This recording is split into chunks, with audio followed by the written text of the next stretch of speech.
नमस्कार, मैं संजीव कुमार।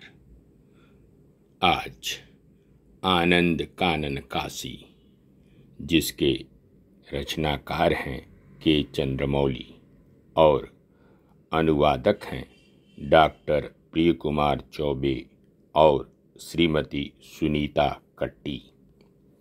इसका दूसरा भाग मैं आपके समक्ष संक्षेप में प्रस्तुत करने का प्रयास कर रहा हूँ। शिव के त्रिशूल पर स्थित काशी। काशी शिव के त्रिशूल पर अवस्थित होने के कारण प्रलय काल में भी विसर्जित नहीं होती। मूल रूप से यह सृष्टि 3 गुणों अर्थात सत्व, रज और तम पर आधारित है। ये तीनों गुण त्रिशूल के शीर्ष हैं। परम ज्ञान के कारण इन तीनों गुणों से उत्थापित होकर ज्ञानी गुणों से ऊपर उठकर गुणातीत हो जाते हैं। इस प्रकार परम ज्ञान को तीनों गुणों से ऊपर माना गया है। चूँकि परम ज्ञान, पर तत्व तथा दीप्त काशी एक दूसरे के पर्याय हैं, इसलिए यह स्पष्ट हो जाता है कि काशी शिव के त्रिशूल पर स्थित है।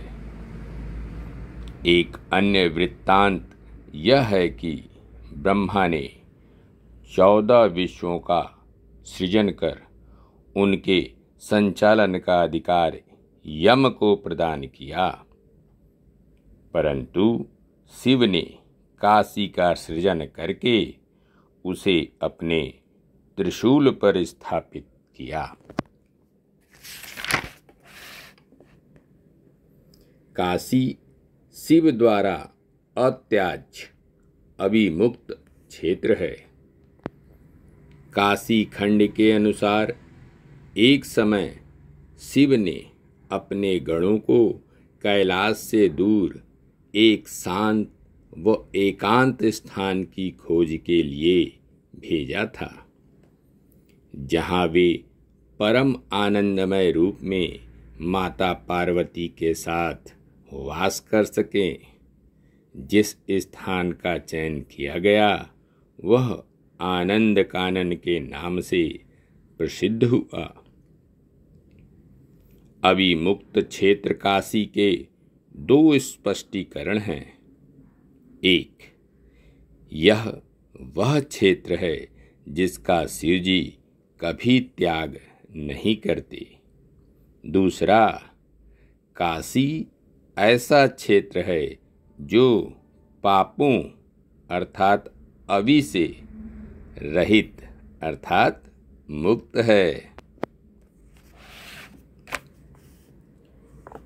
योग के अनुसार महायोगी शिव परम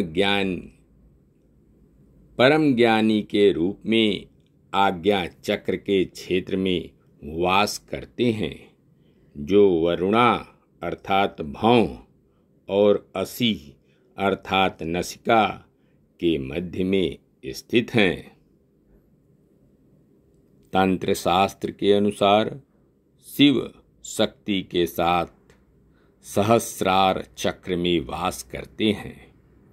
यहीं सहस्रार चक्र आनंद कानन है, जहाँ शिव पार्वती पूर्ण आनंद के साथ वास करते हैं।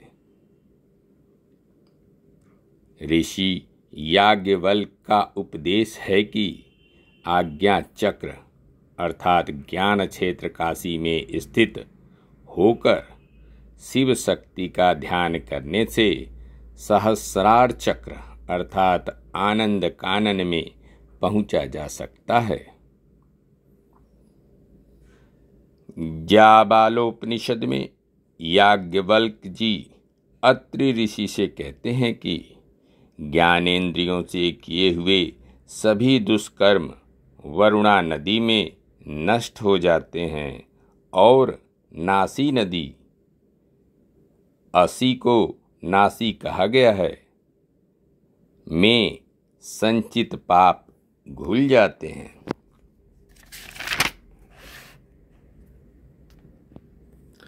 अग्नि पुराण के अनुसार काशी में आने के बाद मनुष्य को पत्थर से अपने पैरों पर चोट मारनी चाहिए ताकि किसी अन्य तीर्थ क्षेत्र के प्रति उसमें इच्छा जागृत न हो।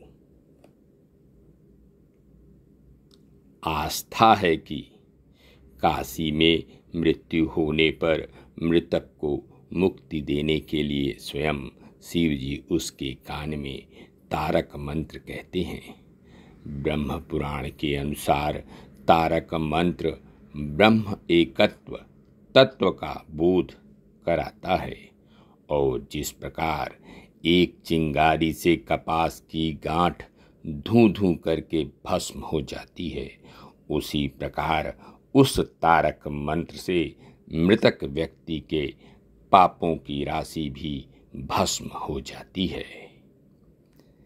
मात्र एक क्षण में परम ज्ञान देने की क्षमता भला शिव जी के अतिरिक्त और किस देवता में है। धन्यवाद। नमस्कार। शेष अगले अंक में।